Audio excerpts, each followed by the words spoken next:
Hello, everyone, and welcome to the Runnin the Paint podcast. I'm Miles here with Ben. Ben, how are you doing today?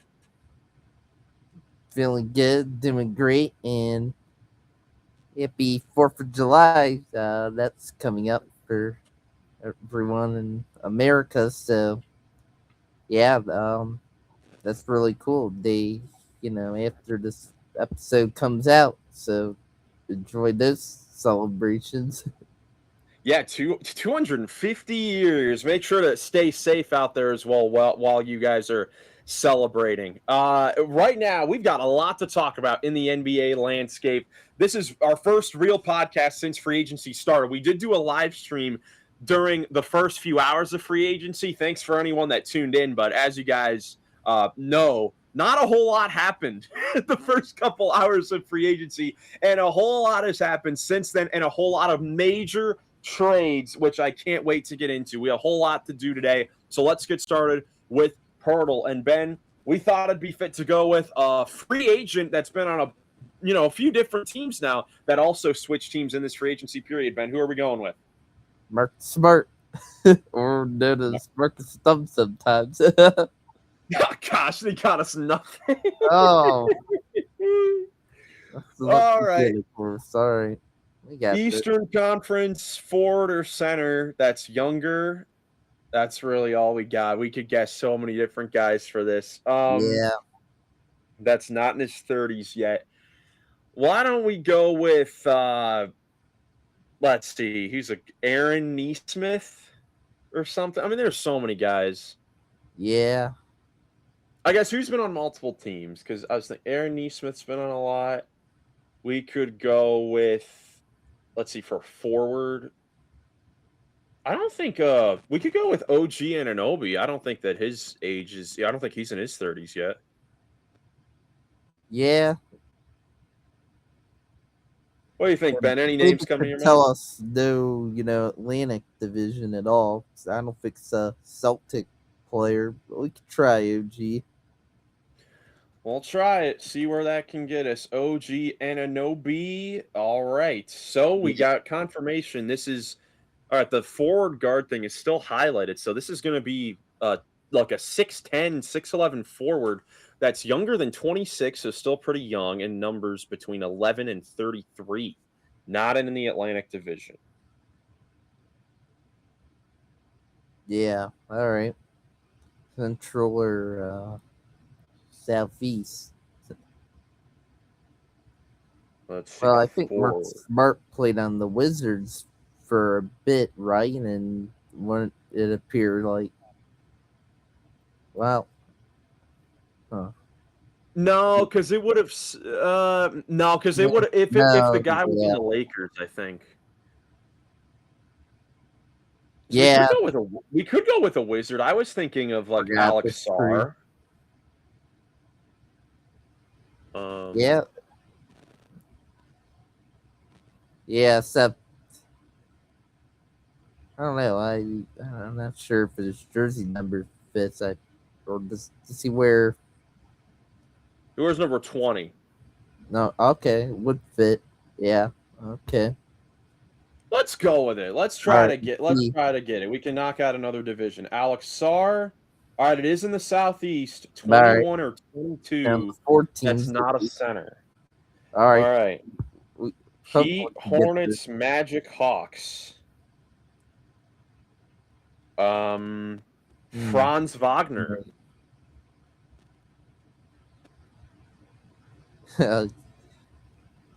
Yeah.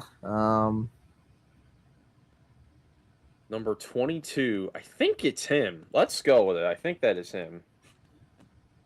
Franz Wagner. Yes. Yeah. There we go. Franz Wagner in 4. All right, let us know how long it took you guys to get Franz Wagner in Pirtle today. But, Ben, let's get started with talking about free agency and all the crazy transactions that we've had throughout the league in the last few days. First, we have to start with definitely the biggest news of the week so far, and it wasn't free agency. It was the Jaylen Brown trade. But where he got traded to the Celtics division rivals, the Philadelphia 76ers, and all it took was Paul George 2 first-round picks, an unprotected pick in 2031, 2028 swap that'll most likely be the Clippers pick, and then 2 protected or 2 swaps in the second round, 2028 and 2030. Ben, this was unbelievable that Jaylen Brown got traded to the Sixers. We had an idea over the last few weeks that the Celtics were dangling Jaylen Brown in trades, first in the Giannis ordeal. That didn't happen. But then after that, Ben, it kind of felt like they were too deep to kind of back out of trade talks with Jaylen Brown. And I mean, just how shocked were you when you saw this news on Wednesday that it was to the 76ers, literally the Celtics, arguably the biggest rival to the Boston Celtics in the Eastern Conference. Yeah, I was shocked and I was laughing, yelling when I first saw this. I couldn't believe it, but yeah, I mentioned, like, yeah, I was guessing Jaylen Brown was gonna get traded, but to the Trailblazers, and I thought, like, yeah, the Trailblazers, maybe someone else in the West. I think there's a good chance of that event to the Eastern Conference in their own division, one of their own rivals. What? Like, I didn't really see this one coming in. Didn't totally expect Paul George to be the return for Boston, but yeah, here we are, and wow, what surprised me for this trade was what team should we talk about first with this trade? Well, I guess the 76ers. Okay. I was about to talk 76ers, but yeah, for 76ers, like, what surprised me most about this trade was they were somehow able to get, like, Jaylen Brown back in the trade where you traded Paul George and only some other, like, picks after that. Only 2 first. I couldn't believe they pulled something like that off. That's crazy. Like, I thought if Paul George was to be traded, that, yeah, it could possibly be good for them. He had a big contract, but I didn't think it turned into, like, Jaylen Brown is, like, now become a superstar player and it's coming off of a really good year, posting, like, a career high number in scoring this past year. Like, that's just phenomenal value. I couldn't believe Mike Gansey came in and was able to pull off something like this. Hats off to the 76ers front office. That's quite impressive value right there to go in on Jaylen Brown. Yep, Jaylen Brown, like you said, coming off of a career season. He averaged just under 29 points a game, career high, 7 rebounds, career high, 5 assists, career high, 48% from the field, and 52% on 2-point shots when he was taking 16 a game, and a lot of them were very difficult shots. And in a year last season when the Celtics, it was supposed to be a gap year, he, led them to a 56-win season. And, of course, they lose in the first round, blowing the 3-1 lead to the 76ers. But, yeah, I just couldn't believe it. I mean, we were talking, again, about Jaylen Brown potentially being the player that the Celtics would trade to acquire Giannis Antetokounmpo, a top player in the NBA. And now it ends up being Paul George, who, of course, we know how great Paul George was, but Paul George is now 36 years old. He's coming off back-to-back seasons with the Sixers where he played a combined 78 games in the 2 seasons. Jaylen Brown himself played in 71 games last season. And so, that's on the decline. And Paul George had he had a pretty good season for Philly, as a fourth option. But I think a lot of that was because he was in condition and in shape, because he was suspended the 25 games and missed a lot of different time. But he was good, and he was very good for them in the playoffs. I mean, he was fantastic. But the fact that the Sixers gave up one of the worst contracts in the A in Paul George, we thought it was an untradeable contract this time last summer, and you get NBA voting wise, the sixth best player in the league last year, to now form what looks like a very potent starting five in the Eastern Conference. Now you see the Sixers, the other moves that they've made in free agency. They signed Dean Wade to a 4-year, $39 million deal. They signed Anthony Simons today to a 1-year minimum to come off the bench, and then they signed reserve center Ariel Hukporti from the Knicks on a 1-year minimum. And Ben, this team now, I mean, they look very solid. I mean, the Celtics, you could say that the Sixers acquired the one piece that they kind of needed to give them some life, and to try to compete in this Eastern Conference. And now they do look pretty scary. They've got a lot of work to do with filling out the bench because it is a very top heavy squad so far, but they do look like they can have some very good potential in the East this year. Yeah, they do look they have great potential, and yeah, it's a big loss for the Cavs. I mean, big get for Philadelphia to get Dean Wade, and I know Dean Wade's, I'm guessing, is a guy for Mike Gansey. He was just with them in Cleveland for a while, and yeah, I was thinking, before they signed Dean Wade, look at the 76ers roster, was like, yeah, I mean, this team can use really good defender somewhere. Don't have to really do too much. Hope lost Ben there for a second, but yeah, I mean the Sixers, they definitely needed some defense to add on there as Ben rejoins us, and the Sixers able to do that with signing Dean Wade. I mean, when you look at the team so far and what they've done through the first couple of days, Ben, they were a pretty top heavy squad last year, and two of their key supporting players have already left them in free agency, with Kelly Oubre signing with the Indiana Pacers on a 2-year, $17 million deal. And then Quentin Grimes went to the Lakers on a 4-year, $60 million deal. We'll get to all the Lakers stuff. But so far, Ben, they've essentially replaced those two players and positions right now, bringing in Wade and Simons.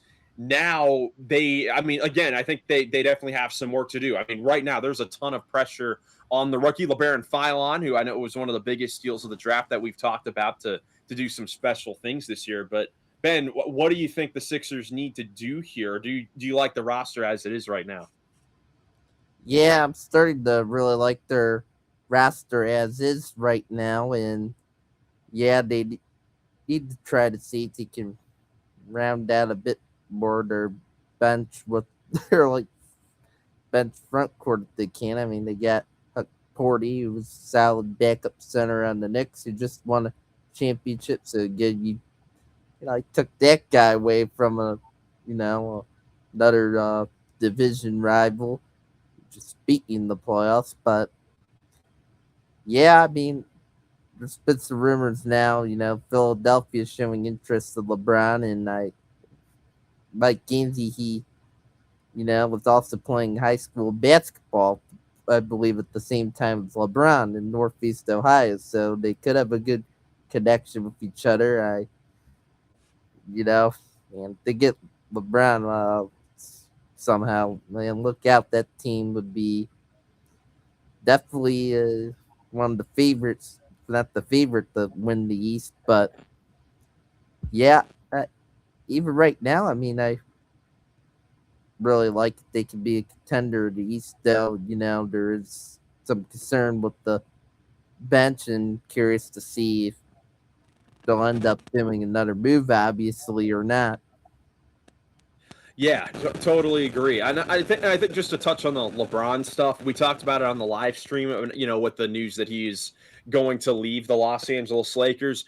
We've talked about a bunch before on the podcast about how we kind of know that the few realistic spots that we know of, probably at the top of the list of getting him, are the Golden State Warriors, the Cleveland Cavaliers, and maybe the Miami Heat. And now we're starting to hear, all these teams try to go after. I think every team for the most part is going to go after him. Besides, I think the Spurs announced that it was reported they're not going to go to him, and obviously bad teams aren't going to try to go get LeBron. But I think right now it's kind of like, once we get the actual news, I think is when we could actually really start to talk about LeBron, because it kind of does seem far fetched that he would go to to Denver or Philly right now in this state because that'd be adding a different team to his resume. But I mean, he would make any of these teams definitely significantly better.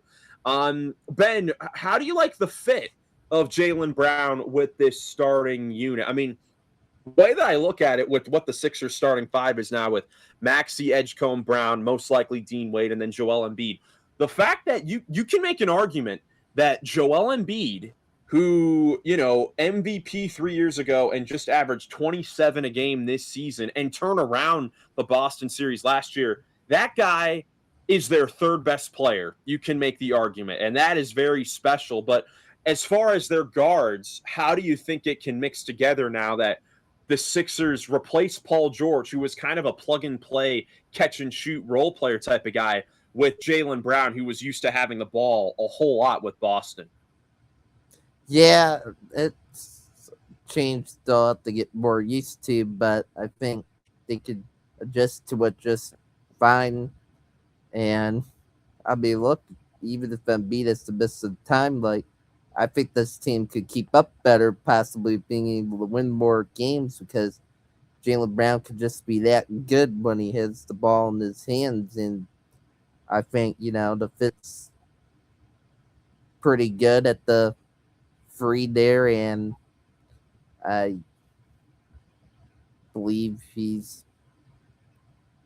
bringing another great score. That's a great big three they have now. If they're all healthy together, that's just going to make it pretty tough for defenses to game plan on them. I mean, yeah, going to be tough to slow down all, Maxey and Brown and Bede. And, Etchka had a pretty good rookie year.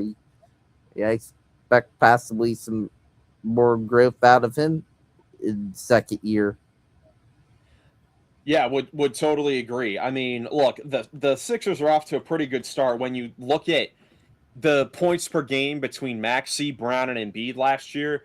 Combined, they gave their teams 84 points a game. That's a pretty good place to start with your top three players. Now, I think they do look very scary, but there's no question in my mind that in order for this to work, there's going to have to be some sacrifice amongst some of these starter players, particularly those top four players. Because all of them are used to having the ball in their own different spots and being consistent with that.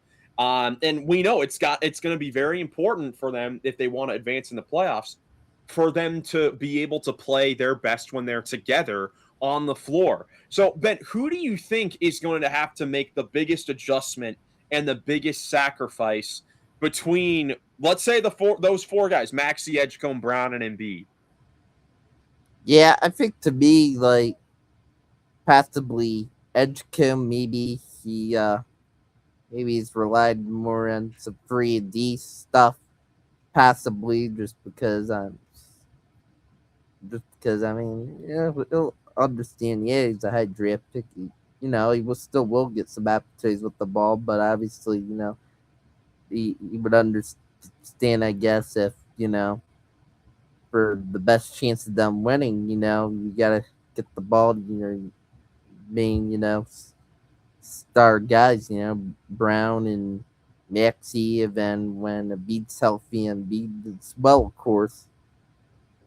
Yeah, I think Edgecombe, it's going to be a big adjustment for him in his second season. We'll see how he handles having less shots, maybe getting the ball to him on a little more inconsistent basis and seeing how he handles that.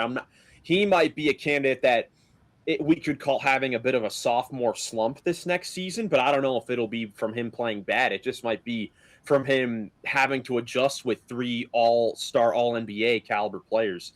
Amongst the top three players, though, I think Embiid is going to have to take the biggest sacrifice here.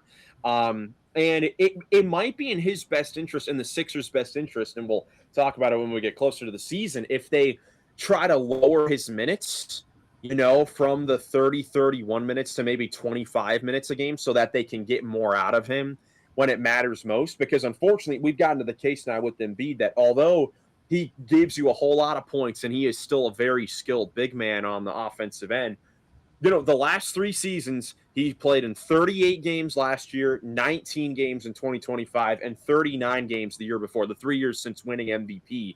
he's played, in not that many games. A combined, what would that be? 96 games, in 3 years. So I think that might be something that the Sixers have to look into, is trying to lessen his minutes now that they have more offense on the perimeter. Yeah, I think that's a good idea. Yeah, some or around that, depending on how he's feeling. Because yeah, I mean, you've seen them. I've seen him play it for a while, and some games have been like sometimes it would get banged up, and that could possibly affect them a bit. So I think limiting his minutes could help, especially if Brown and Maxey can carry a big load, too on offense, and the other guys just overall have things rolling. Yeah, I think that the key for that, if Embiid can play less minutes, I mean, I think obviously the biggest thing is they need to try to find a backup center right now, because Adem Bona, he was pretty good. He was fine. I don't know if he's a guy that you want to be playing that many minutes. Huck Porty, they just brought in. He was a third string center. Andre Drummond has been their backup center of the last couple of years, but he's currently an unrestricted free agency.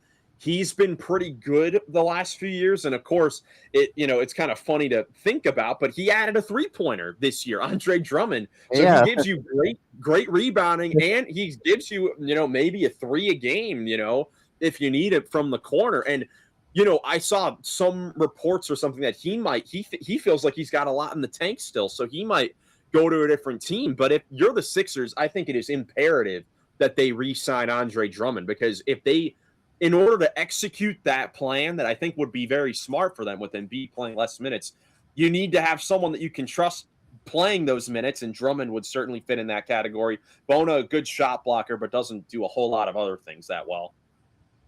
yeah. I with the center class, also not being that great at free agency. I mean, Andre Drummond would have to be one of the best options out there. Maybe he is the best, so I would look to try to re-sign him. I agree with that, Miles. Yeah, I'm looking right now on the NBA.com, and yeah, the backup center market is really not that good. Like, the only guys that still have not signed, of course, we'll get to all the guys that have signed. You have Drummond, you have 37-year-old Kevin Love, you have Nick Richards, who was on the Bulls last year, Drew Eubanks, Tony Bradley. It's not the best. So I think Drummond is a must watch re-sign for them. But I would not be surprised if Andre Drummond went back, or not went back, but replaced Huck Porty and Mitchell Robinson and signed with the New York Knicks. That's something that I've been thinking about. I think Drummond could end up a Knick. But if you're the Sixers, you need to try to re-sign him. All right, so Sixers definitely looking good, but we've got to talk about the Boston Celtics side of things, because Ben, I mean, this again, like we talked about, Jaylen Brown is an excellent two-way player. He's coming off a career year, and I mean, I just don't know. The first thing that you think of really throughout this entire situation for Jaylen Brown, it's like, what did he do that the Celtics wanted to get off of him so bad so soon? Like, this was only July 3rd. The trade happened on July 1st. We still have a whole few months to go until training camp. Like, I thought if this was going to be the package that you were going to get back for Jaylen Brown, just wait a little bit. What was the rush? Like, that's my biggest question right now for Boston. Yeah, I don't get what the rush was, and just seemed like it's a panic move, and treated the division rival, and now he's gonna be mad, and you're gonna face him like 4 times a year in the regular season, possibly in the playoffs when they're competing with you. Yikes! I don't like the idea of that as a part of the deal too. That's why it would have been better off, obviously sending him to the West. And I thought, yeah, I mean, they could get some good return for the West. I think that's what Brad Stevens would hopefully want to do, right? But somehow settle for this, and yeah, Paul George is good you get in return, but he's injury prone and could fit the team good, but it's just it is not the best. Really, getting him as the main player return that, and this could possibly, you know, with some more draft picks, maybe turn into some other star player in the future in the next 12 months for Boston. Who knows? But yeah, I don't love it for them right now, in my opinion. No, I don't either. I just don't understand what the rush was, why that was the package that they wanted. I mean, look, here's the thing. Look, this is a front office that has done an incredible job over the last like 20 years. From Danny Ainge to now Brad Stevens. Brad Stevens just won executive of the year. Like he's done an incredible job with their team and they never make these types of decisions. So you have to think, Ben, that this was the best thing out there, and maybe that speaks to like, for NBA fans and people around the league, because everyone was shocked about this.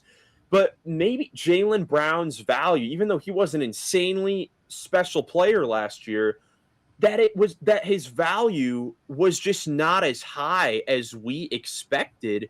And I know the analytic talk has been around, the last few, the last several years throughout this current NBA that we're in today.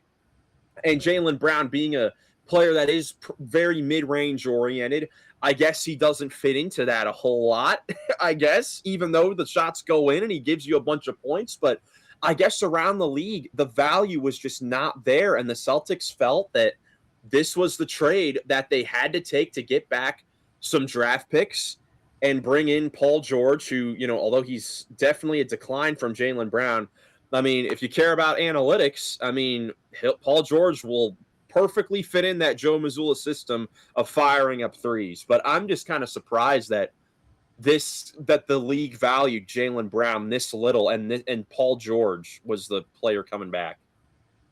Yeah, possibly could have something analytical to do with, but if it is, I think it's ridiculous. Look, I know analytics are now a part of the game, but just watch the Boston Celtics from last year. Jaylen Brown was really good, and he carried them a lot in the regular season. And once before Tatum came back, and I mean, it was tough when Tatum came back because that was like, they had to get adjusted back to playing with him again, and now I mean, all this happens, and it's still Jaylen Brown is arguably the best player on your team. Like, it's just crazy to me. I, I don't totally agree with this, and like, I did see something for Brian Winters saying, well, maybe the Boston Celtics think that like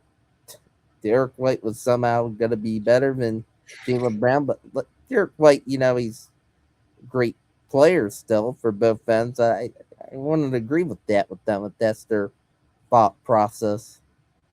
No, and analytically, it's because they're looking at the analytics. Again, like we know Jaylen Brown, what he does on offense. He does shoot some threes, but he lives in the mid range, attacking the basket, getting to the free throw line. Sometimes he turns the ball over, but he's an isolation player that takes tough mid range shots, and sometimes they go in for the most part. And that just doesn't fit analytically when you look at a guy like Derek White, Ben. What does Derek White do on offense? He just shoots a lot of threes mostly, Yes. Yes, exactly. He shoots a ton of threes. And last year, he had an awful year offensively. I'd say that his offense was one of the biggest reasons why they lost in the first round of the playoffs, because Derek White shot 32% from three in the regular season on 8 attempts per game.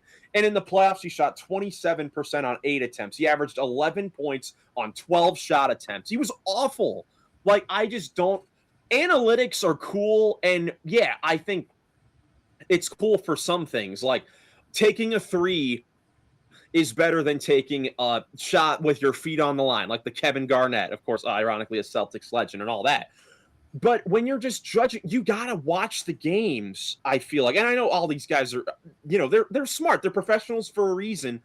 But it's blowing my mind that they decided to move off of him so badly, and it was for this, And I guess the Celtics with this trade taking a step back here, clearly they didn't believe that Jaylen Brown and Jason Tatum and I guess these other core pieces would work for them actually being a championship contending team going forward. And I would agree. I would have agreed with that, but only again for the reasons I've stated on here before about the analytics and them living and dying by the three and not going to anything else when threes aren't going in. And this makes it more of a problem. But maybe the Celtics with them, they don't think that duo can work anymore as far as them winning a championship. So I guess take a step back, you get draft picks, and it's still a good team, and it's still the Celtics, so they'll still win games in the regular season, so they'll still be competitive, but they were able to acquire more draft picks to still stay competitive, but ultimately you lose a great player. I'm just not a big fan of it. But Ben, they did make some moves in free agency, like we mentioned before.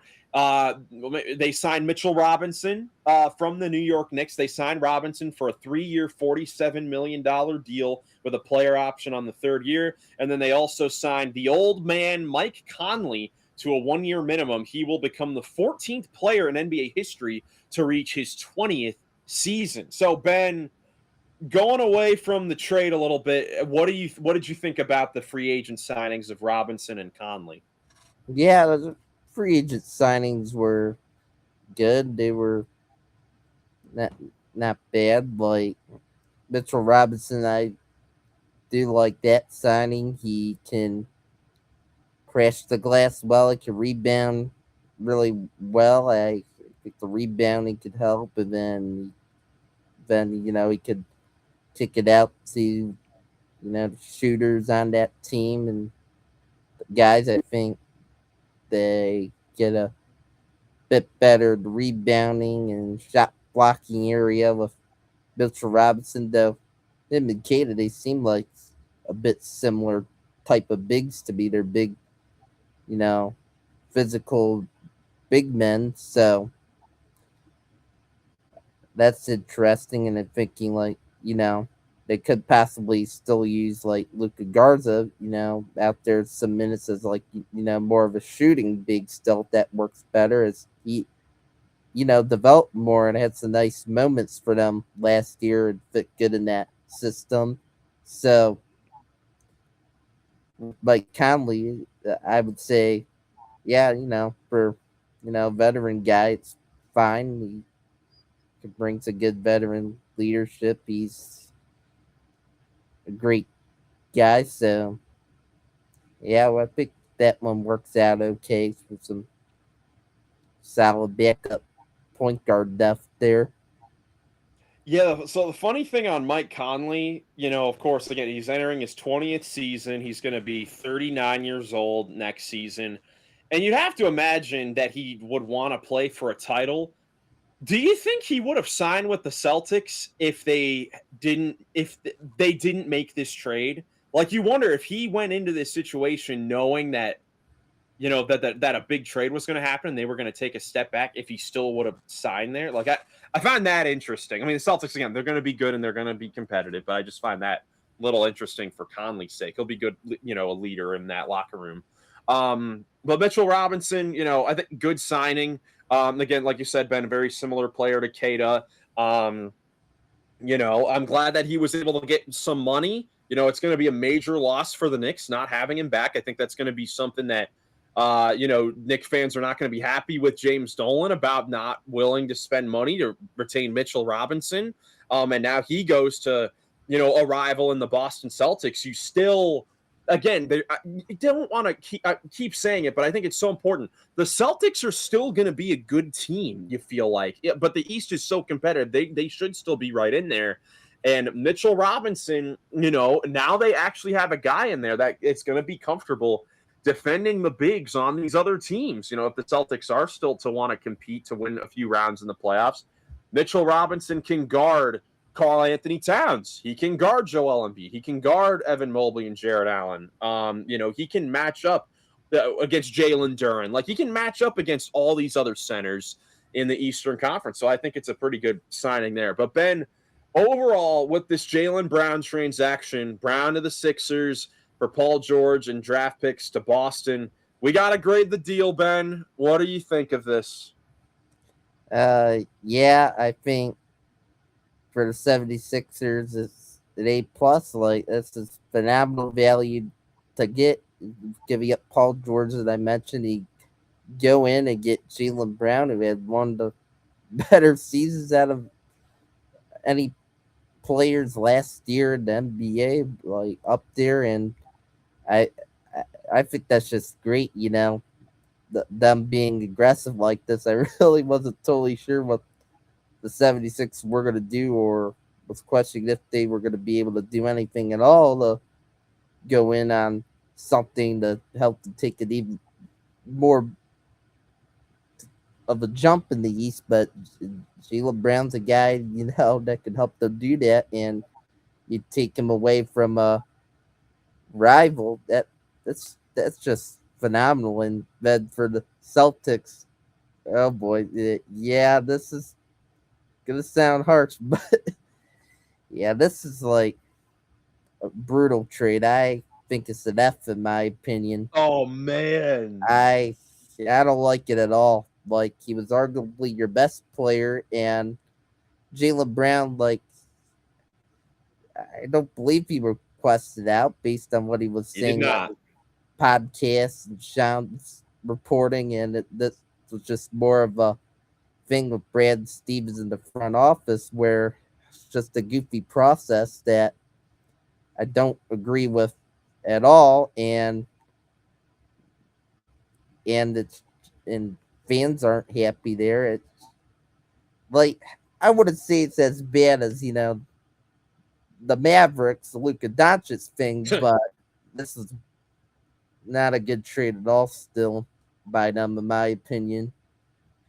Yeah, and look, there's a world where Paul George ends up like Anthony Davis did with the Mavericks, where he's just not available for them. But I will say, I agree. I'm pretty harsh on that as well. I gave them a D, not a full on F, because I do think that some of the draft picks they got could be interesting when you look at, most likely in 2028, that's going to be the Clippers pick. Who knows where they're going to be in the next 2 years. And then the Sixers unprotected in 2031, that should be post Joel Embiid.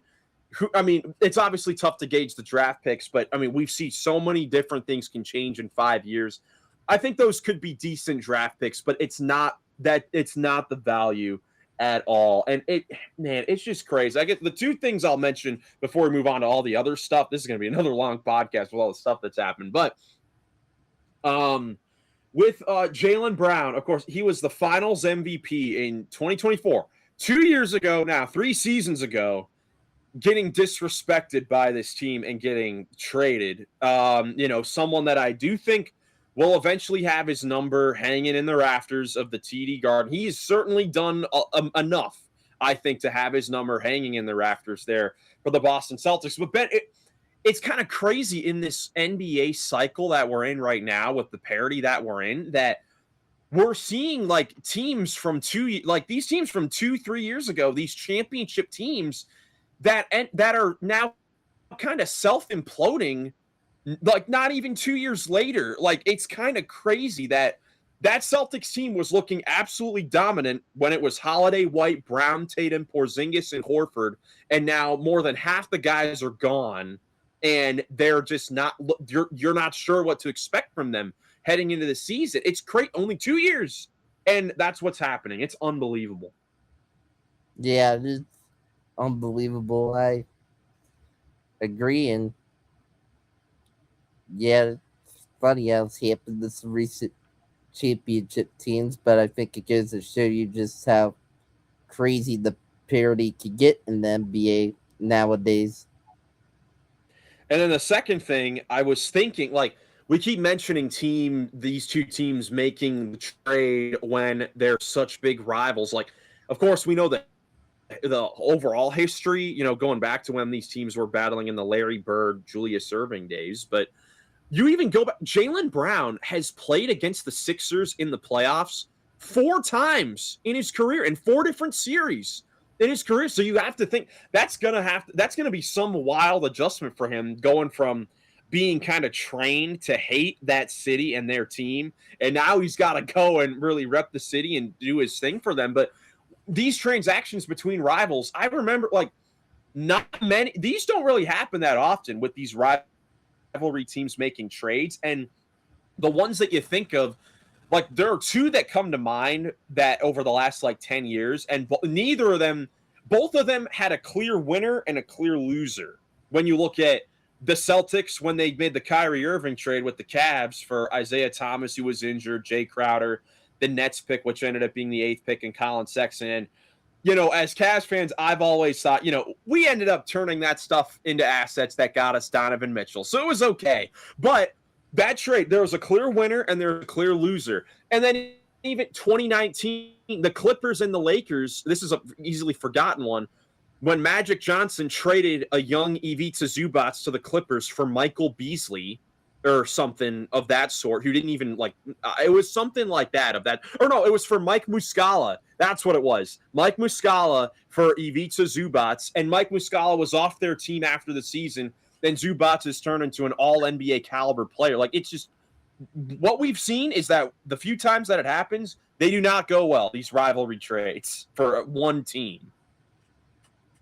Yeah, could possibly be the case here. So, yes, we'll see what happens. Yes, we will. But let us know your guys' thoughts on the Celtics Sixers making this trade for Jaylen Brown, going to Philadelphia, another Eastern Conference team loading up. That Eastern Conference is certainly fascinating heading into the season. Next, let's go from the Celtics and let's go to the Lakers. We'll go out west to the Los Angeles Lakers, who they've been the busiest team of free agency so far. After they learned that LeBron James was not going to come back to their team, they went to work.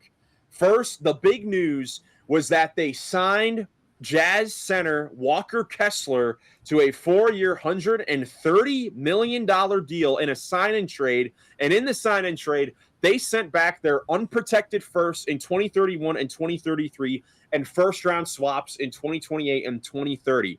The Lakers finally have the center that they've been looking for several years that can block shots at an elite level and be a lob threat for Luka Doncic and Austin Reeves. They finally did it. They paid a whole lot to get him, and then free agency, they signed Quentin Grimes from the Sixers for 4 years, $60 million. Big man Sandro Mamukelashvili from the Raptors for 4 years, $52 million, and then Colin Sexton, who was last on the Chicago Bulls for 2 years, $19 million. Player options on the last year for Sexton and Mamu. Ben, whole lot to talk about with the Lakers. Their team certainly looks different than it did a few weeks ago. Let's start with the Walker Kessler thing, Ben. Of course, this is a huge name that we weren't sure if he was going to stay with the Jazz, end up on a new team. What are your thoughts on the contract and what the Lakers had to give up to get the big man on their team? Yeah, it was a huge contract, but with how they went about this, yeah, I can't believe, Ben, they ended up giving up the draft picks too. Like, now they hardly have any assets for the next 7 years, and they're going all in on Walker Kessler, which, yeah, it's cool. Like, Luke got Austin Reeves, it's a great fit, but it's quite risky them going all in on this. And yeah,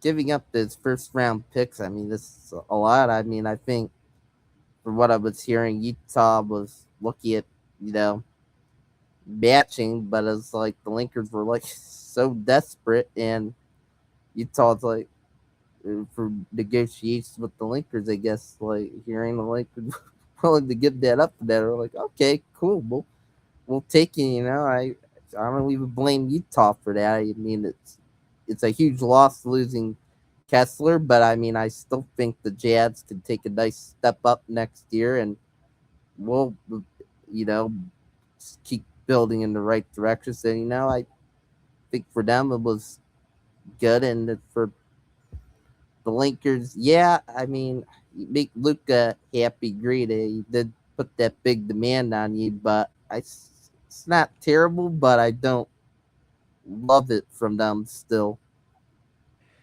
Yeah, I would agree. I mean, their team, I love that Kessler's there because he fits perfectly with their team. He's a young guy. He can grow with Luca and Reeves. But again, it's a whole lot of money. I like that now DeAndre Ayton is a backup center. Like as a starter, he can be frustrating. I think as a backup, he's going to be a lot better for JJ Redick and that team. But these other signings are interesting as well. Of course, they already re-signed Austin Reeves to the max. But the Quentin Grimes signing, he's a good player that can do a lot of different things on the wing. Mamu giving him a bunch of money. He's a good player. I'm surprised they gave him 4 years there to, I guess, be the starting power forward. And I love the Colin Sexton signing.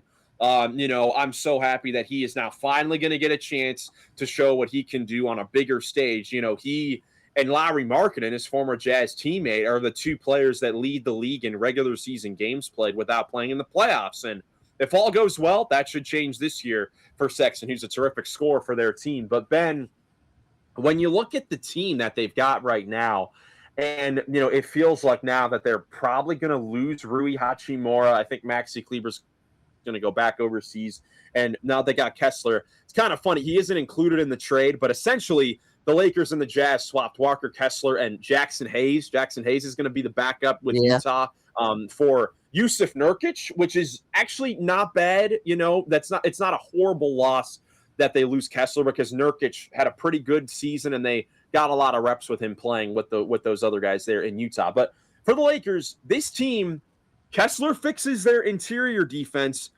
but Ben, with them also losing Marcus Smart, with him going to the Rockets, we'll talk about that later, and Luke Kennard to the Suns, I mean, the two playoff heroes for them in the Houston series last year. I mean, well, dude, and this is mainly more to the Marcus Smart thing. Who are they guarding on the perimeter, Ben? Like what? Like this? I don't know, man. I think their offense should be really good, but they're gonna ask Quentin Grimes to be the guy that guards the best player on the wing. I don't know about this, man. I don't know.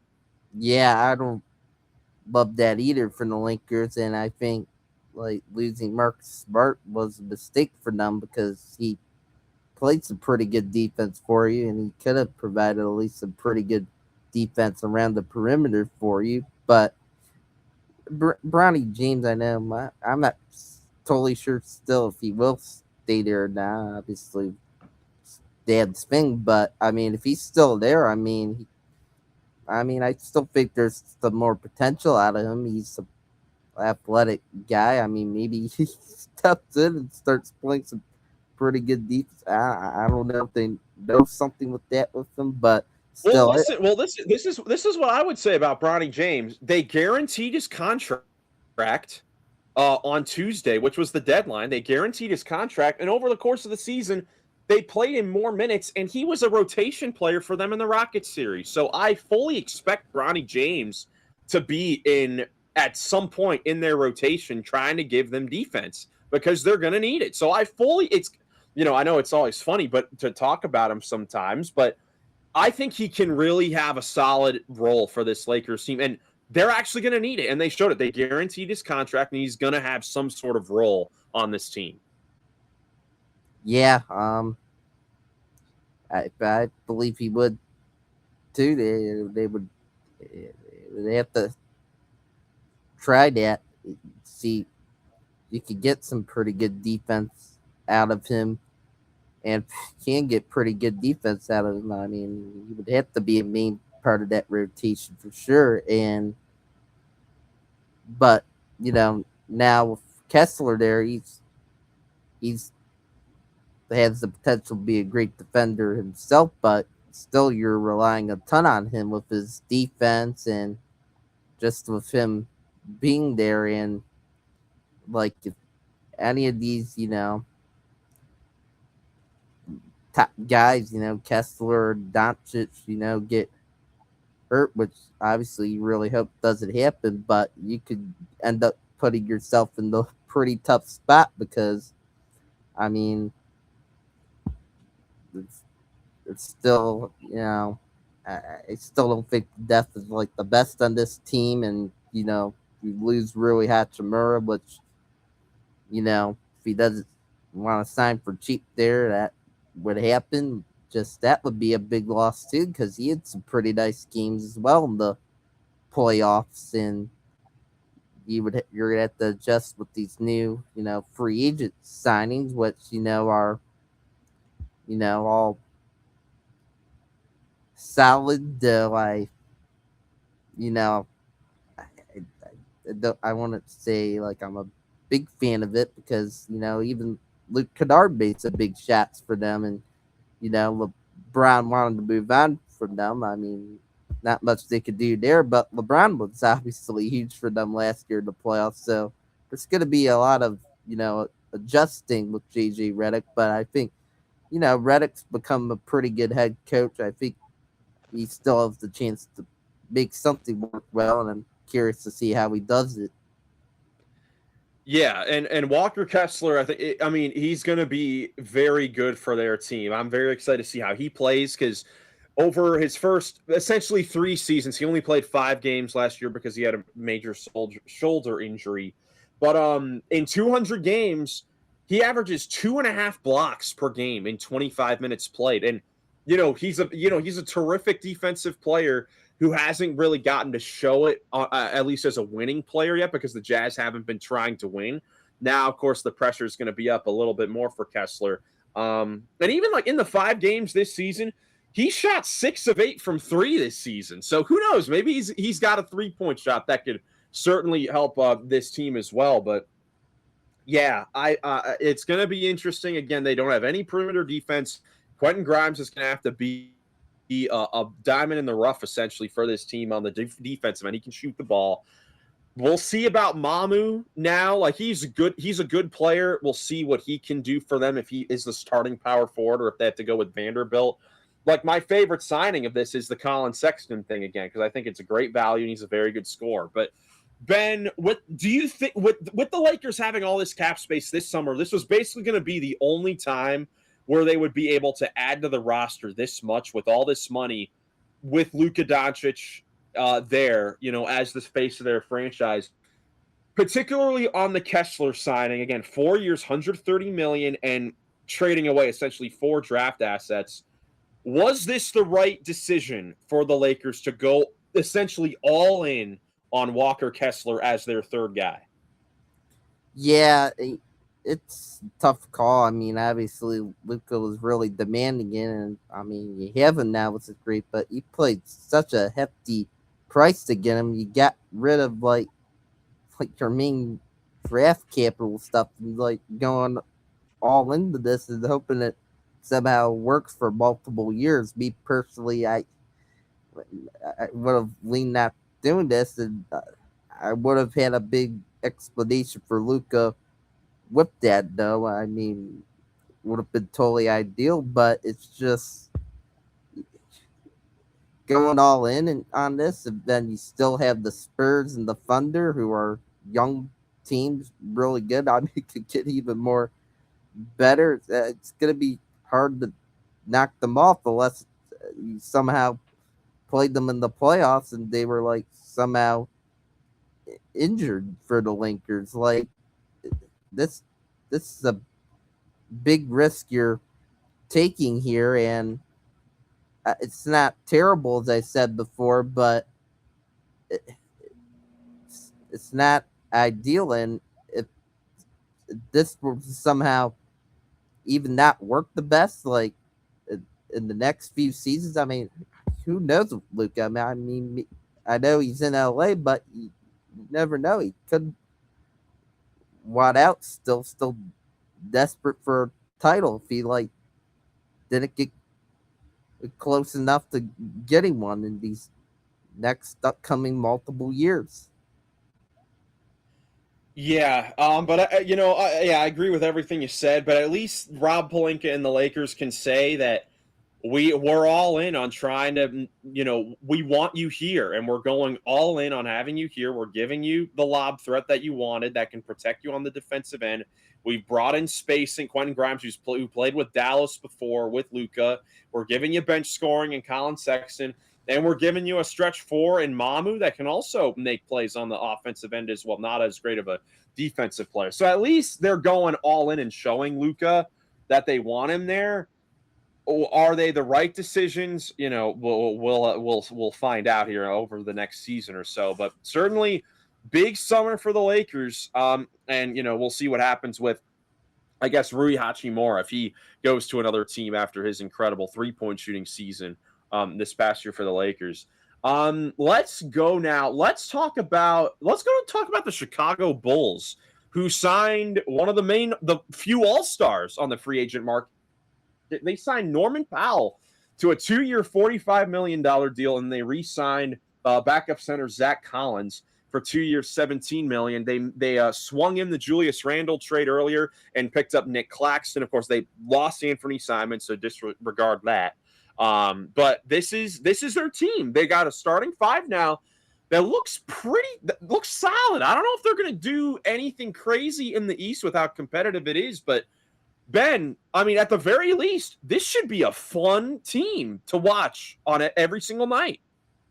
Yeah, it should be a fun team, and I picked like a good starting lineup. Like you know, I would, I mean, I think this team, actually has a chance to possibly surprise some people in the East. Look, the Tiago Splitter's a great developmental coach. I I thought how tough it was in the West. It would be tough, and he still got the Trailblazers to the point. So you never totally know. And Norman, I know is more of an older guy. He's signed, but I think it's a good deal for him. He fits right in at the shooting guard spot. I think he can play fast and transition possibly with this team with Josh Giddey there, point guard that could get even some better teams some trouble against them. And I think, Norman Powell provides them with some more good shooting. They needed some more of too out on the perimeter. So overall, I mean, I like it. I continue to be impressed with what Bryson Graham has done since he just got there. Yeah, really, I think a flawless start to his tenure there. I mean, I really like their starting five. The bench, obviously, we'll see what we get from these different players. Of course, Dalen Swain's going to be an intriguing rookie this year. Trey Jones, a solid backup. Isaac Okoro, good defensive player that started for them most of the year. Patrick Williams. Golly, what is Patrick Williams' contract? How much longer is he going to be there? Because I know he is like the most annoying player ever for Bulls fans, at least. Golly, there's still another 3 seasons they have to go through this contract. No, no way. Oh, Wow. that's actually crazy. But for the Bulls, I mean, so the other guys, they can be flexible with some of the bench players as well. Isaac Okoro and Jaylen Smith are both on the final years of their deals, so expiring contracts that could be moved later. And the Zach Collins deal, that I was actually kind of surprised that they wanted him back, but we'll see. He's been a skilled big man. He just has not been healthy for the life of him throughout the last several years. He only played 10 games last year, for the Bulls, but was fine in those minutes. So we'll see. Overall, I think great offseason for the Bulls so far. And again, they might surprise some people. We'll see how they actually look when we try to rank them, project them next year. But either way, I think they should be a very fun team, and that's very encouraging for Bulls fans. Yeah. I think they're in a nice spot, the Bulls, and I mean, it seems like there's finally some hope given out to the fans there about what they could potentially build up and become, which that fan base is needed, and hopefully just pays off, and down the line it will turn, the Bulls back into a winning franchise. Yep, for sure. Now let's go back to the Western Conference and talk about the Houston Rockets, who've had a pretty busy offseason for the most part. They re-signed restricted free agent Tari Eason to a 5-year, $81 million deal. As we mentioned before, they signed Marcus Smart from the Lakers for 2 years, $13 million, reuniting with Ime Udoka, his head coach in Boston, when he won Defensive Player of the Year in 2022. And then they also signed a veteran shooting guard, Bogdan Bogdanovic, for the 1 year minimum. So this is what the Rockets are looking like. At times a disappointing season last year with them losing to the Lakers in the first round. Ben, what do you think of the moves that they made? I guess mainly bringing in Smart and Bogdanovic there for their bench. Yeah, I like the moves. They needed some more guard depth, and Mark Smart, he fits well. What he made Udoka likes. He can play great defense for you while also possibly providing some good spacing on offense. Hopefully, he can knock down some 3-point shots. The Rockets, they definitely need to be better with the 3-point shooting this year if they want to have a better chance to compete. And Bogdan Bogdanovic is also, I believe, a good 3-point shooter. So that's another, good addition there. So yeah, good pickups. I don't think it moves the needle too much for them for where they're at. They're a good team, though. It's gonna be tough for them in this West, but still, I'm not surprised. I thought it'd be tough for them to do anything too crazy unless they, somehow pull off, getting Jaylen Brown, which obviously that never happened, of course.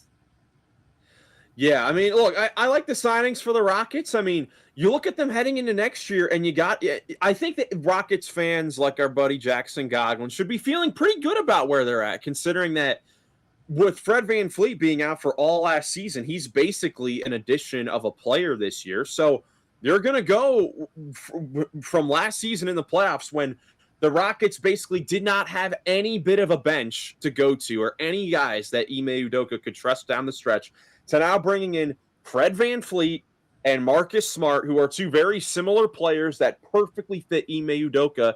And, now Reed Shepherd has Marcus Smart off the bench with him as well. That's a very solid backup backcourt.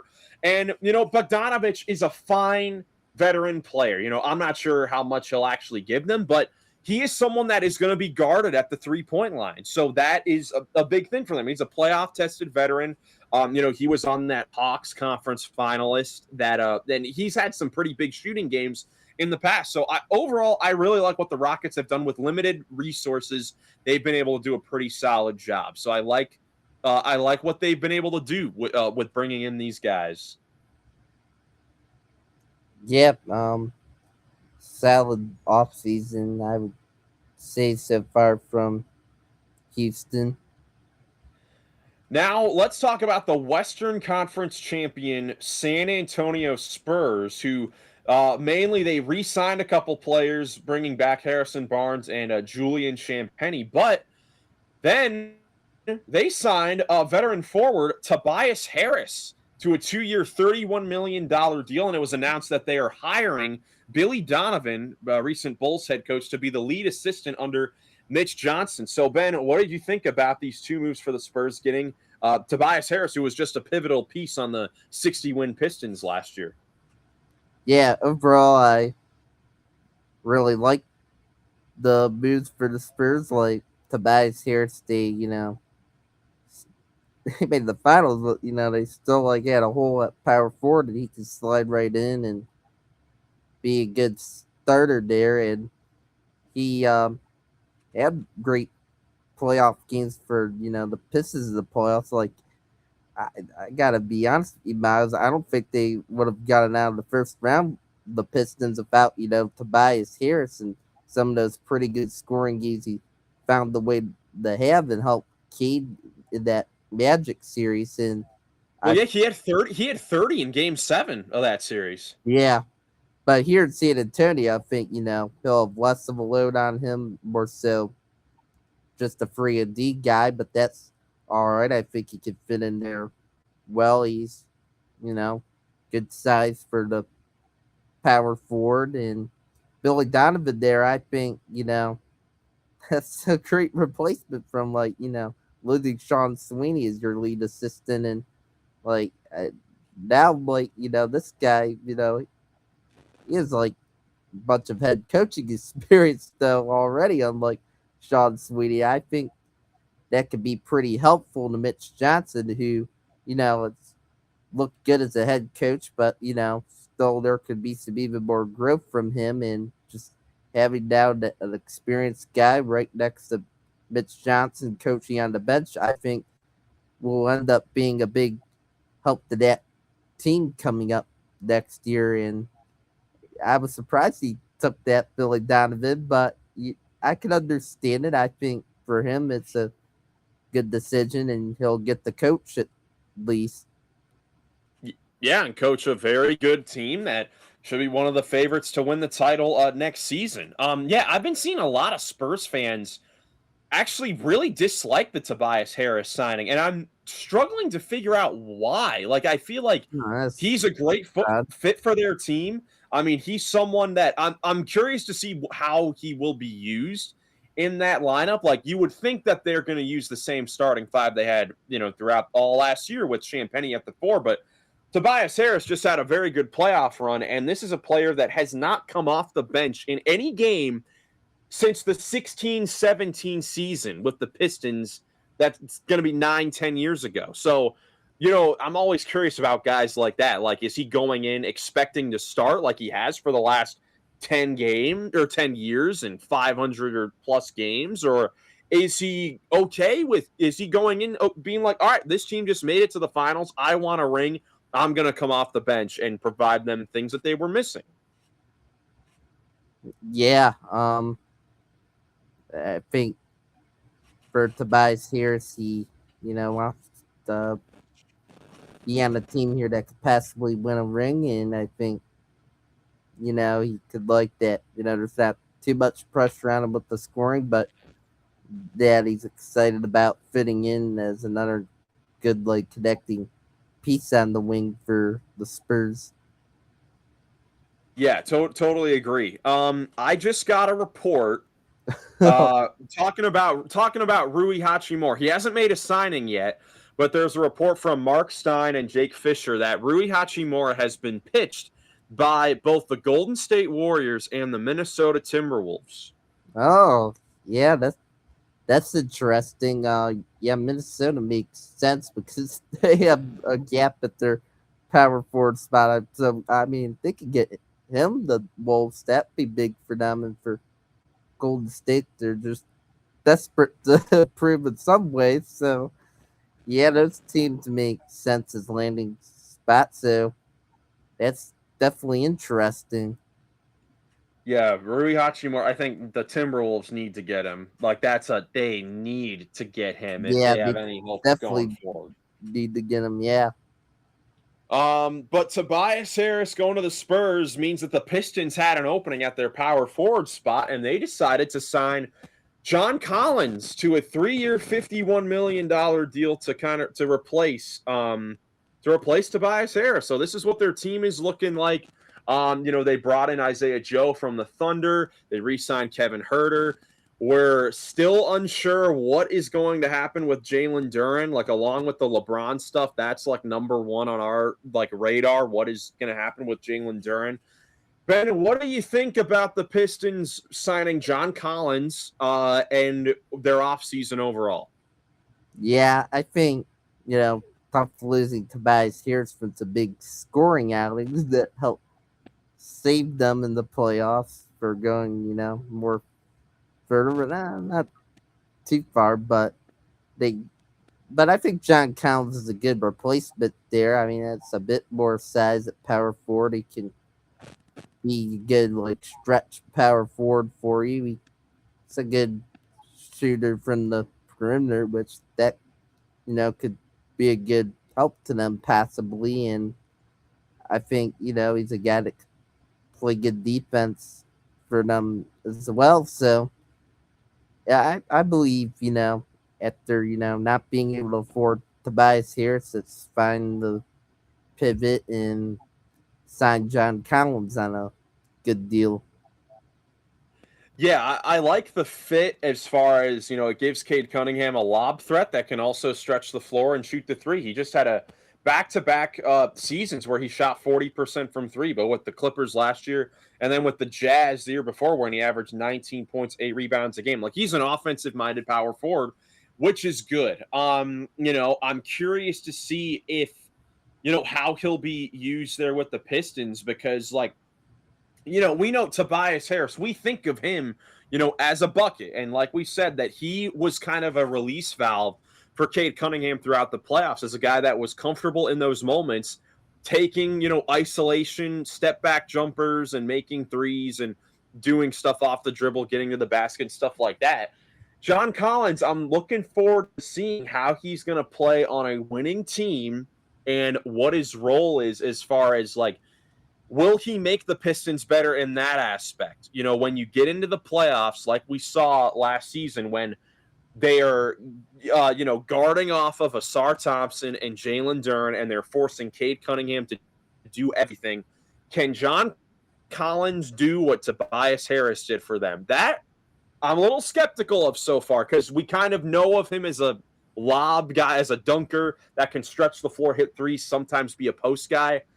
Will he be able to give them buckets when Cade is getting trapped, and he has to get rid of the ball?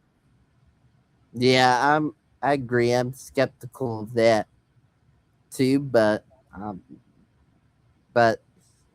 well, that's a good opportunities on the offensive end there. So I mean, maybe that helps for an improvement with him there. We'll have to see that I do, think it's a loss scoring, going for Tobias Harris now to John Collins, but I mean, he could at least stretch the floor, hit some threes if needed to. Like I think, like Duncan Robinson isn't waived. They do have the potential to be a better space 3-point shooting team, which could possibly help. And so, yeah, the Pistons they're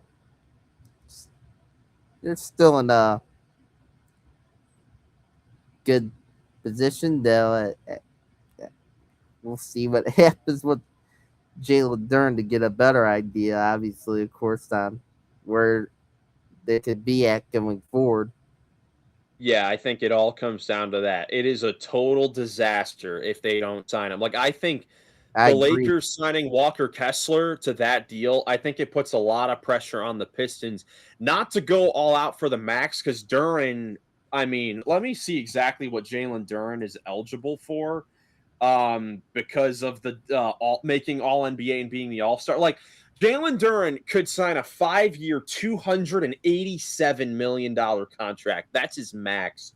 And that's going to be tough. Like, obviously, the Pistons need to try to Huh. squeeze out as much money of that as possible just because of how Duren played in the playoffs and that he wasn't really good. But it's also the thing where they can't mess around with this and then lose him because if they lose him, again, it is a total disaster and they have no way of replacing him. If they're able to bring him back, I think the Pistons can say that they got better for the playoffs, I would say, because they added more shooting. But with Collins and Isaiah Joe already having Robinson and Herter there. But if they lose Duren, total disaster. I don't know if they're able to get back to bounce back from that. Yeah, I would have to agree there. Yeah. The Indiana Pacers made a signing, getting Kelly Oubre for 2 years, $17 million. Now the Pacers, of course, because they were basically taking a gap year last year with Halliburton injured, they had a bottom tier record. We haven't really talked about their team a whole lot that had made the finals, last year. But you look at their team. This is the team they got. Of course, now they have Zubats in there instead of Miles Turner. They bring in Kelly Oubre. And Ben, I mean, look, they're looking really good, man. I'm excited to see how they bounce back and see how they play together if they can still have the same synergy that they had. on, from their finals run, in 2025, Ben. But what did you think about Kelly Oubre signing on that team? Do you think that he fits what they're looking for? I think it's a good signing. They need some more at the free spot, and I think uh, he'll help some more just good depth on the team that they needed, and I think he he could get out and play fast, which I think the Pacers will want to do, and I think he'll fit in there okay. So I think overall, being a good enough contributor there on the Pacers, trying to get back, to winning like they were, before last year, of course. So yeah, I like it, and it's not too expensive of a deal either, at least. Yeah, not too expensive at all. I think that he does fit their team in some ways. I am a little curious though. I'm not sure if I would classify him as a Rick Carlisle type of player. Like, I feel like there might be some times where Rick Carlisle gets a little frustrated with Kelly Oubre, but overall, I think he does fit their team. They want to run. He can shoot a little bit, from the corner. Sometimes he can be a streaky shooter, but I think overall it's a solid signing for them. Let's go down to Orlando, where the Orlando Magic signed Nikola Vucevic, former Magic center, former Magic All-Star player, to be their backup, the 1-year minimum.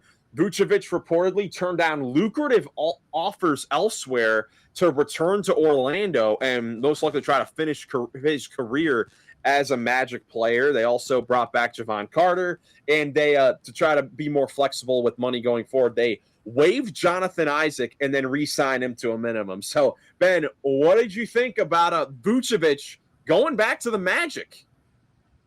Yeah, I think that's a cool story.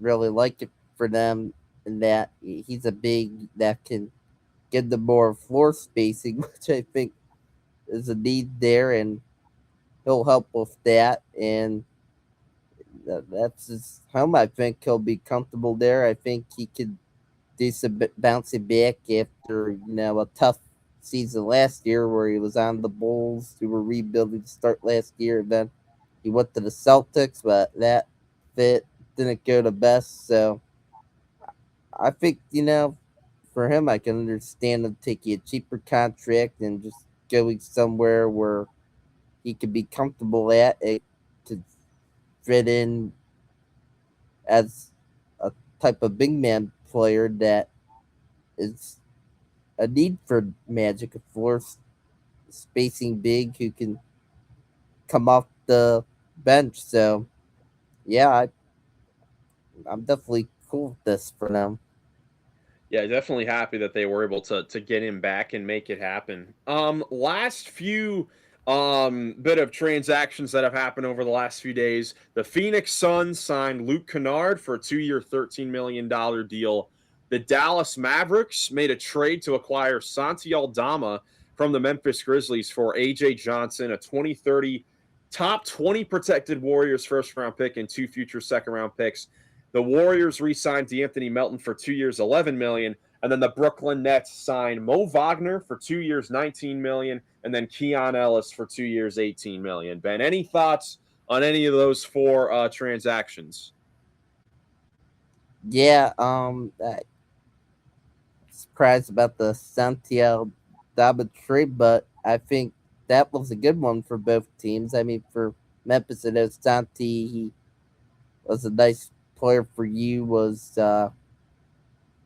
Has been a good fit there throughout the years, but now he obviously just drafted Cam Boozer and Kareem Lopez, who were like power forwards. So you had a lot of power forwards, big guys. Anyways, I can understand moving off of him, and it's a good draft capital to return back, and then another young player, AJ Johnson, in the rotation, and then for Dallas, you get even more size. Like Dallas, they're going to be a big team next year, and I think Santiago Dama, if I have to guess, will end up starting at the 4 for them. I think that would make sense for them to do, and I think he fits good there. And I think I like the Mavericks going big there as of right now. Yeah, I like the move overall. Didn't have to give up a whole lot to bring in a talented big that can do a lot of different things. For the Dallas Mavericks, the Nets using their cap space on a couple backup players. They're trying. I mean, they're trying that strategy of not being too awful, but not being that great enough. Even though they don't have their own first round pick. But yeah, man, that's all the transactions that have happened over the last few days. We'll see what other ones we get, over the July 4th weekend. But man, last couple things before we get out of here.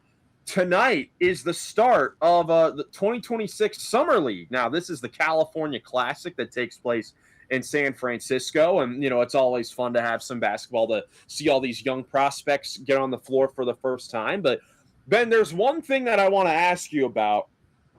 The NBA, sometimes in Summer League, there are, and it's kind of the same thing with the G League, where the league will test out different rule concepts in those types of games to test it out and see if it makes any sense to actually work in the NBA. And the one that's been going around is in the Summer League this year. The NBA is going to test out the one free throw rule. Now, for anyone that's wondering, what the heck is this? Pretty much no matter what circumstance where you get fouled on a shooting foul until the final 2 minutes of the fourth quarter and throughout overtime, if you get fouled, you're going to the free throw line and you only get one free throw. And if you make the free throw, you get however many points as the shot you were fouled on. So if you're fouled on a 3, you get one free throw to get 3 points. So, Ben, what do you think about this, the league testing this out in Summer League? Yeah, to me, it's like what they're trying to test out here is like maybe Adam Silver's looking like professional baseball MLB so far. It's a bit similar to what some stuff they've done, but what this, in MLB they have like a pitch clock for pitchers. With this free throw thing, it's trying to speed it up a bit. I think sort of like MLB with that. If any of you watch baseball, but still, the baseball one, that one makes sense to me. This one, I mean, whatever. You're trying it during summer league, but I just hope that this doesn't end up in the actual NBA games eventually. Like, I just think it's silly. Like, something like that. I don't expect anything like that to come out in college and high school. I get it's nice if you could end a game a bit quicker, but it's just weird to me. It's a goofy concept to me, but well, I guess I'll see what it's actually like in summer league. They'll try that, and then I saw they were gonna try this like device inside like the balls, detecting like who was it last touchdown when it goes out of bounds or something. Comparing that to baseball, sort of like their new, like it's like their new pitch thing for pitchers, if it's in the zone or not. If any of you know what I'm talking about there, but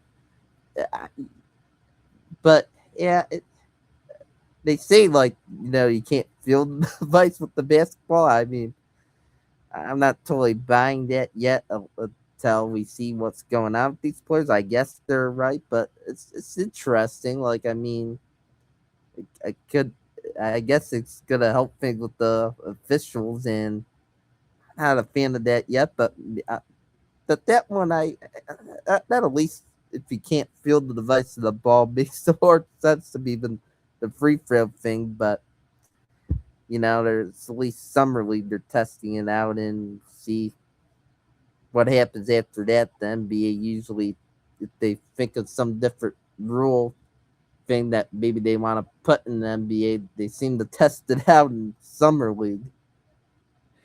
Yeah, it's interesting. I'm excited to see how it works in summer league with the one free throw rule. Again, I agree with you. I hope that it does not come to the actual NBA. I think that'd be a little crazy. But I mean, you do understand kind of the concept, the pace of the game, trying to speed it up. And when you look at it, I mean, I just did some quick math. I mean, this is the most accurate research I could do on the fly. When I'm watching back a game on NBA League Pass, typically when you get to free throws, you can skip them, and usually it takes like 30 seconds for a free throw, probably about 30 seconds for a free throw. You probably spend about 45 seconds on an actual trip to the free throw line with 2 shots at the free throw line. On average, the average team in the NBA this season attempted 23 free throws a game, which equaled 46 free throws in an NBA game. I think was probably the average for a total. So when you put that together, I mean, that's about 46 minutes per game. That's essentially just on free throws. So if you can cut that in half and make that only 23, and instead of having 2.5 hour broadcasts, you can have 2 hours, then maybe that is something that the league looks into. I don't know if I like it. I see the philosophy, and I think free throws are super important. And I think that would, if they went with that rule, it would just lessen the importance of free throws, which I think it's such an important skill in the game to have. But you understand the philosophy. If it's taking an extra 40 minutes away from the game and it makes it faster, then maybe it works. Who knows? Yeah, like speaking of, like, I know I'm bringing up baseball here again, guys, but like in baseball with the pitch clock thing, they tried that, and it brought like games that want to go extra time, being typically around 2 hours instead more of like 2 hours and 30 minutes, 2 hours and 45-minute broadcast. So I'm thinking Adam Silver might be thinking, oh, that looked good in baseball to him. Let's experiment here in a similar concept, but in basketball. I don't know. Yeah, so we'll see. We'll see how it works in a summer league, and if it can work out. Last bit of news, we got the groups revealed for the 2026 Emirates NBA Cup. Let's take a look at them. Hopefully this graphic looks good on this screen. Oh, that looks gorgeous. There it is. There are all the groups. Starting off in the Western Conference, that you can see them all on the screen. Of course, these are all randomly drawn by team seeding in the regular season. So as you can see, for in each team in order, like in West Group A, Denver was the team from the 1 through 3 range. Then the Rockets was 4 through 6, Phoenix 5 through 8, and so on and so forth, to try to make it the most fair to get all these teams together. Ben, what stands out to you when looking at the groups? Let's start in the Western Conference. Yeah, the West. I think like West B could possibly be the least competitive out of the groups. Like, I mean, the Thunder drew pretty good with that, I think. And West A, that's gonna be a tough competitive one. With, I think, the Mavericks and the Jazz, potentially rising up and getting more better and looking to compete along with, Houston and Phoenix and Denver, who are also in that group. So intrigued to see how that one plays out. And it's hard to predict West A. I mean, just one game each time these teams play against one another. Who knows what could happen there. So that should be fun. West C, I mean, other than the Sacramento Kings, could be fun with Theory C. Don't believe they'll be great, though. I think that could be competitive, too, with, Steph Curry and Luka Dame all being in that same group is fun. But then, of course, you have the Spurs and Wemby, who are just super good at the top, that it'll be a challenge for them to beat. But yeah, who knows? I mean, one of those teams possibly has like one really good game against the Spurs and beat them. They still possibly could come out of there. Like I still think the Lakers, if they look really good somehow to start the year, Kessler gets off to another hot start, could possibly win that group. So that's what I got there. Yeah, I think, obviously these are randomly drawn. That's obviously, what's reported to us. But I think the NBA has to be feeling great about this because you can get your interesting individual matchups with these different groups throughout group play, like the Thunder and the Timberwolves Western Conference Finals rematch in 2025. You've got Luka versus Steph. You've got the Spurs and the Lakers. Like that should be very fun. But overall, I mean, this is just lining us up to get a Thunder Spurs rematch in the Cup, which could be a rematch that we see on NBA Cup Day. We could get that on opening night. We could get it on Christmas. Like, this could be the marquee matchup that we literally get, in all these different types of, marquee days for the league. And I think this is lining us up to where the Thunder and the Spurs should no question win those groups. And then, of course, the wild card, it would appear, is West A. I think the wild card team is going to come from West A, and we'll see what happens amongst those other teams. That should certainly be fun. But I think that's my biggest takeaway from the West is that we should definitely be seeing a Thunder Spurs game from this Cup, which should give us that would make like a fifth matchup in the regular season if the teams play 4 times in the regular season. Yeah, I mean, I wouldn't say definitely these are just 1 games each. I mean, yes, those are definitely the best 2 teams in the West, but these aren't playoff series. Of course, these yeah, never know. Like one, not the best game. I mean, it could change a bit. That's how the Cup is, and then yeah, I mean, each Group B. I mean that that one's stacked to me. I mean, it's unbelievable how good that group could be. Like there could just be multiple just fun storyline games going on throughout that group too. Like I mean, especially LeBron comes to the Cavs. Like my goodness, I mean, we're getting some crazy hoops in that cup from that group, and I mean it's drew out the way it was because the Pacers tanked last year, and like the Heat and the 76ers were playing teams last year, but then make huge moves. Good on them. And the Knicks and the Cavs were towards the top of the conference finals last year. Like it could get crazy. I mean, it's so tough to predict who can win that group, and then the other groups don't totally seem to be as competitive. Some good draws, I guess, for some good teams in East C and East A, but man, I mean, East B, it's stacked, and I know our Cavs are in it, and yeah, it's tough that our team is in that, but I mean, it should make for some really good, like potentially primetime matchups early in the year coming out from that Group B.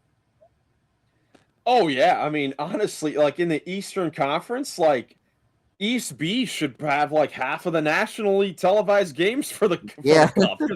Just how crazy it is. Like you look at East B, and again, this was revealed on June 30th, the evening of June 30th, and the Jaylen Brown trade happened July 1st, which completely makes East C kind of like irrelevant, kind of compared to these other groups. Like, I mean, come on. Like, you could make the case that all 5 of the teams in East C are worse than the 5 teams in East B. It's unbelievable. Yeah, that's true. I agreed there. It is crazy, and yeah, that's just funny how that works. But I mean, it's still the right system for making the groups. It's what it is. I could get it, but it's unbelievable how that worked out with Group B there. Yeah, again, and man, I'm excited for those, and we'll see if LeBron James does go back to the Cavs. But right now, as it current stands, like you can make the argument that the Cavs are the worst team in Group B, and they just made the conference finals last year. That just shows how crazy the group is. It's unbelievable. Yeah. But yeah, man, super fun week here in the NBA. We'll see if we get any other big news over the weekend. I don't know what. I mean, what I don't. I think all the superstar trades should be done. Like, I don't think there's really any other one that's been crazy on the market right now. But of course, the two big things to watch for now are, what does LeBron James do? What is he going to do? Is he going to announce his decision on July 4th weekend where he's going to go for year 24? And then, what the Pistons do with Jaylen Duren, if Duren is a Piston by the end of the day, or if this turns out to be like a long, drawn out process that takes place over several weeks, because we've seen that before, as well. So very excited, Ben. Yeah. You have anything else before we get out of here? Yeah, I mean, with the NBA, I'm not quite ruling out a big trade yet. How crazy this, who does what some team does there, but I think, a lot of them are done already still. But yeah, I'm who does when this LeBron and Durant thing gets done? I mean, LeBron, maybe LeBron wants to do a big 4th of July signing, so who knows what happens there? But yeah, thanks for watching. Good episode. Yeah, well, yeah, very excited. Like you said, you can't rule out anything. And something I'd watch for, as far as if you were to make a bold prediction, or at least try to have a concept in your mind. When you look in the Eastern Conference at all of the teams that have made big moves to get better, with Jaylen Brown to the Sixers, Giannis to the Heat, Kawhi to the Raptors, which Ben and I talked about on the live stream on Tuesday night, and then all the teams that are still going to be up there with the Knicks, the Pistons, the Cavs, and the Pacers coming back, and the Celtics. You have the Hawks, Hornets, and Magic, which who knows what they're going to do, and the Wizards are a wild card. Like, all these other teams. Are there teams at the bottom of both conferences that just look at all these teams buying right now and are just like, maybe we need to take a step back, and maybe there's that all-star that's on the move that goes somewhere else. Like, maybe the Pelicans finally move off of Zion now that they see how loaded the West is, or the Kings with Sabonis and Levine, if they say, we're just at the bottom, we're not going anywhere, we make these moves. The Eastern Conference, it's hard to make that case, because we kind of, right now, I would say the bottom three teams are clearly Milwaukee, Brooklyn, and Chicago, and then we kind of don't know where else. And maybe we see a big name offloaded from one of those teams if they feel like, geez, we're just not even close to the level of these other teams. Yeah, I mean, I'm doubting, the Bulls, Bucks, and Nets. They do anything that major, at least this off season still. Because the Bucks already did it, by the way. The Bucks already did it. Yeah, they definitely did it. That's obvious, right? So we'll see, though. But guys, thank you so much for watching. If you enjoyed, leave a like, subscribe for more NBA content. Have a great rest of your day. Have a great weekend. Stay safe out there for July 4th, and we will catch you in the next one. Peace.